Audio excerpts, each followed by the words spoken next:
Yes, hello again to all you super smelling legends out there, and welcome back to another episode of Mags Frags, where it's the fragrance that's the star of the show. My name's Paul, and it's my mission to introduce you to your next perfect signature scent. Today I'm taking a look at this cheeky little duo from high street fashion retailer Superdry. They're called Real 01, and they've been developed by master perfumers Natalie Lawson and Alexandra Monet. There's two unique expressions from a single unisex fragrance, a fresh, green, earthy, musky, masculine fragrance with soft aromatic notes, and a feminine interpretation of the similar mineral woodiness, but just rounded off by tender florals. Both have been designed to capture the brand's unique ethos and are vegan-friendly, using 97% natural ingredients, and they come in 100% recycled packaging. Both come in an EDT concentration, and they're available in three sizes: a 30ml for £25, a 50ml for £35, and a 100ml for £45. But the only places you'll find them is either at a handful of large Superdry stores or at the fragrance shop. I actually picked these up from the fragrance shop, and because I'm a member, I got 20% discount off them. So these 100ml size bottles came in at just around about £36 after my discount was applied. So I don't think that was too bad value at all.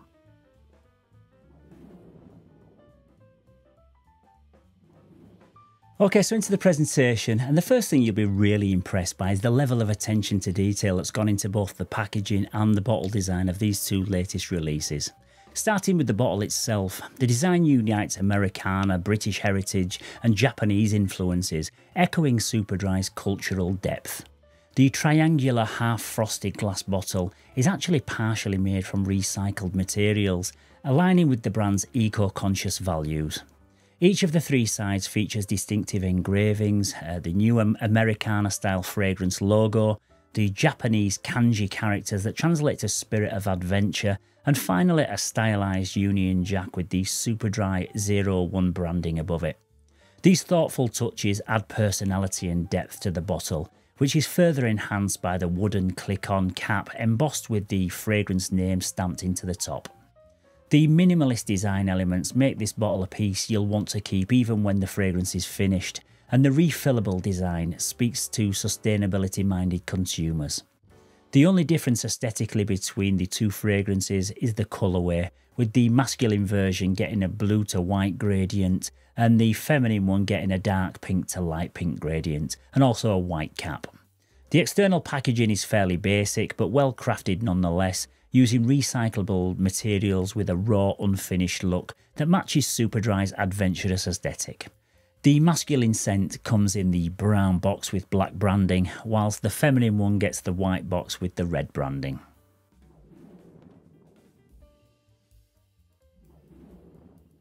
Okay, so into the note breakdown, and the masculine version opens up with top notes of bergamot, lemon and hinoki. In the heart there's ambroxan and salt, and in the base there's patchouli, Haitian vetiver and cedarwood. The feminine edition opens with top notes of peony, magnolia and pear. In the heart there's ambroxan, salt and violet, and in the base there's cedarwood, white musk and sandalwood.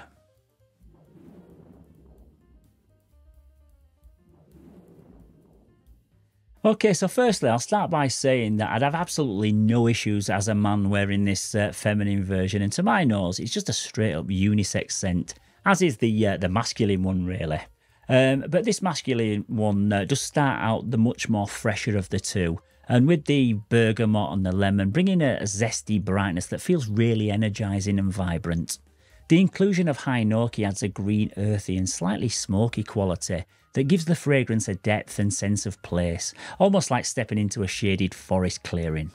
Hinoki is a Japanese cypress tree that produces a complex woody aroma, which in this fragrance intertwines with the citrus, balancing the brightness of bergamot and lemon with a nuanced, grounded tone that's really crisp and sharp. But to be honest, although it smells really, really pleasant, it's also quite a generic smell that I've come across many times in other designer high street scents. So don't expect anything too unique in this one from the outset. In the heart of the fragrance, we've got ambroxan and salt, which introduce a unique mineral-like quality. Ambroxan often used just to add a bit of an addicting and some long-lasting depth. just pairs beautifully with the salty accord in this one, creating a blend that feels really airy and fresh. The salt brings a touch of savoury sharpness that almost mimics the sensation of the breeze off the ocean, while ambroxan adds an intimate second skin warmth that contrasts elegantly with the coolness of the salt. This heart section is subtle but very striking, lending the fragrance an aquatic mineral undertone that's both natural and sophisticated.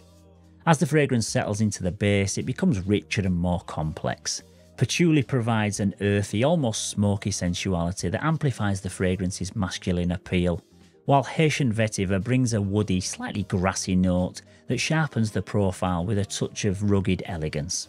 Cedarwood, meanwhile, adds stability and warmth, helping the scent to linger on the skin with a smooth woodsy finish that's neither overpowering or cloying. It's a mass-appealing, versatile scent that's perfect for your casual fragrance buyer. But like I say, it's not really for anyone with any sort of half-decent fragrance collection. There's nothing at all really unique in this one for me, and it's just one that you'd either carry in your gym bag or leave in the centre console of your car just to give yourself a quick freshen up every now and again as and when you need it. It's very likeable though, and in terms of scent quality, it's as good as any other scent that you'll find from any other fashion retailer. The feminine one is really nice, and I actually do prefer this one a touch more, and I find it more interesting than the masculine one. It parallels the earthy, woody essence of the masculine fragrance, but it's softened with delicate florals and a sweeter, fruitier opening. The initial burst of peony, magnolia and pear is fresh and light, creating an inviting introduction that feels elegant and understated. Peony's soft, romantic floral profile is gently complemented by the lush, slightly green scent of magnolia, and together they bring a freshness that's lifted by the juicy, ripe sweetness of pear, creating a delicate balance of floral and fruity notes. This top layer is luminous and graceful, evoking the image of a morning garden still dewy from the night before. However, like I touched on earlier, I don't find it to be too sweet or overly floral, and I'd have absolutely no issues wearing this myself. In the heart again, we've got that combination of ambroxan and salt, adding a surprising mineral twist, just grounding the airy floral top notes with an intriguing, slightly salty skin-like quality.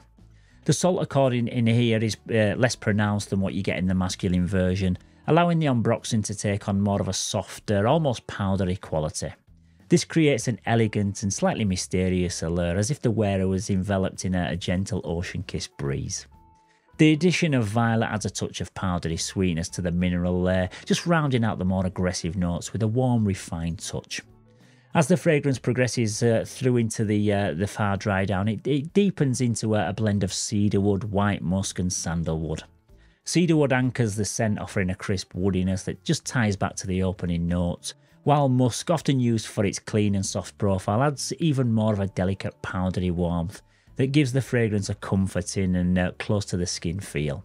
Sandalwood just rounds everything off with its milky and creamy scent profile, and it adds a slightly sweet finish that's just sensual and elegant, making the dry down phase incredibly versatile and easy to wear. This feminine edition offers a mass-appealing layered scent profile that would appeal to those who appreciate subtle, refined scents, and I can't see anyone disliking it. So for me, it's a very, very safe blind buy, both this one and the masculine one, to be fair.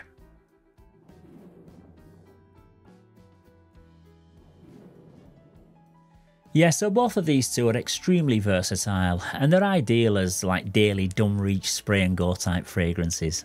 They'd be perfect to wear as an office scent, or if you say a student and just want something really inoffensive to wear while you're at college or university.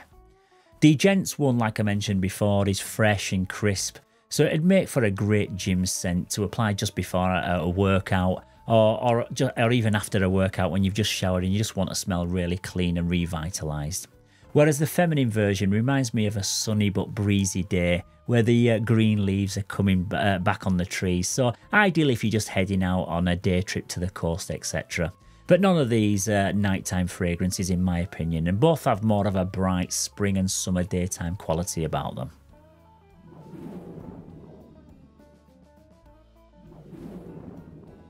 In terms of performance, both open up with a noticeable presence, but very quickly transition into a soft skin scent within the first hour or two. But by hour 4, they become very faint and almost undetectable on skin, so they may leave a few people a little bit underwhelmed, but may be ideal for those people who prefer lighter and more intimate scents. They would definitely benefit from a touch-up or two throughout the day if you do want to get a full day out of wearing them, and you'd benefit from also giving your clothes maybe 5 or 6 sprays too. I think this is the area that they kind of fall short for me personally, if I'm honest, and I am sad to say that they do lack any sort of staying power. The masculine one definitely does stick around a little bit longer than the feminine version, but I've kind of got to call it as I see it, and these two are just not long-lasting perfumes, unfortunately.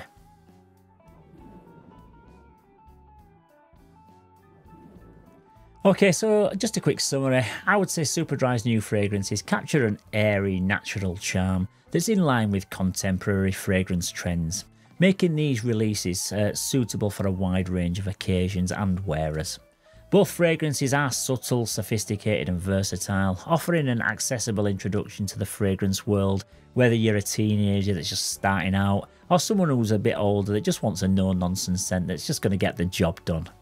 And while the performance may not satisfy those who prefer bold, long-lasting powerhouse-type fragrances, these scents are perfect for those who appreciate refined, understated elegance.